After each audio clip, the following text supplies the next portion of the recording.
We have a very tense situation, but I don't consider it to be hopeless. Of course, I criticize Putin's politics when he tries to restore influence through old thinking, but I also have plenty of criticism for NATO and the EU.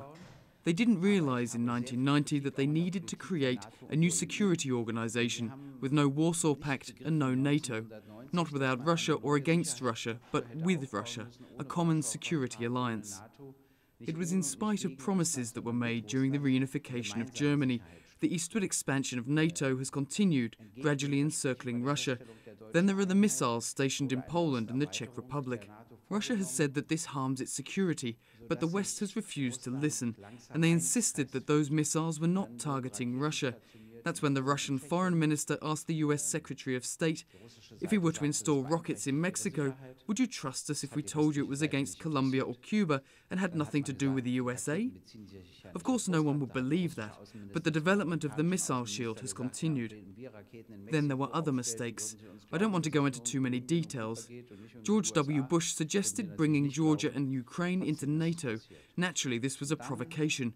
Even a former US Secretary of Defense has admitted this. And then the Ukraine situation arose. On relations with Russia and the EU, they said, either you enter into an alliance with us or with the other side. And nobody understood that Ukraine should have become a bridge between the EU and Russia. This is unfortunate. Now there's talk of sanctions against Russia and also against the former Ukrainian president and his staff. I see this as one-sided. Why not also against the oligarchs that supported the other side? There's plenty of Ukrainian property located in France and other countries, and both sides have contributed to the current situation.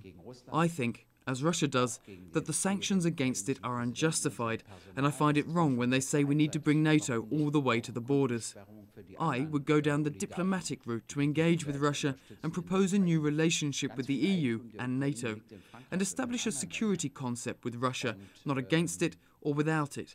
I would expand trade relations under one condition, that there will be no more countries or parts of them that will become Russian territory.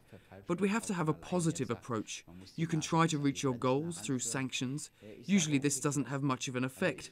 Or you can take the positive route and say, we can have a much better relationship, but you have to stop after Crimea and not absorb any other part of Ukraine into Russia. I think that would have been my vision for a positive development that we all urgently need. But as you can see, the situation is the reverse. Are you concerned about the rise of far-right radicalism in Ukraine? Ja, es gibt richtige Faschisten in der Ukraine, die auch Bestandteil der Regierung sind. Yes, there are genuine fascists within the government. They are currently in leading positions. They have a deputy prime minister, defense minister, minister of agriculture, and environment minister.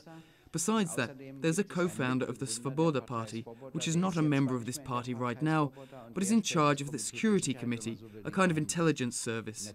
Of course, there are democratic forces in the government, but the fascists never gave up the power they've got hold of. They have said many terrible things, and I'm not alone in thinking this.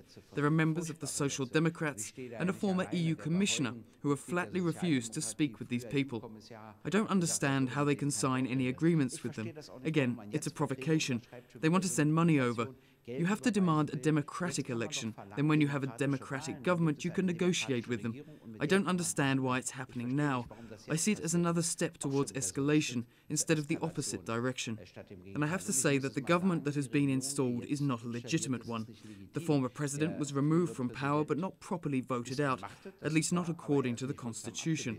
And then when I hear that the Crimean referendum is illegitimate according to the constitution, I ask my government, well, is the constitution valid or not? But I'm not getting any answers.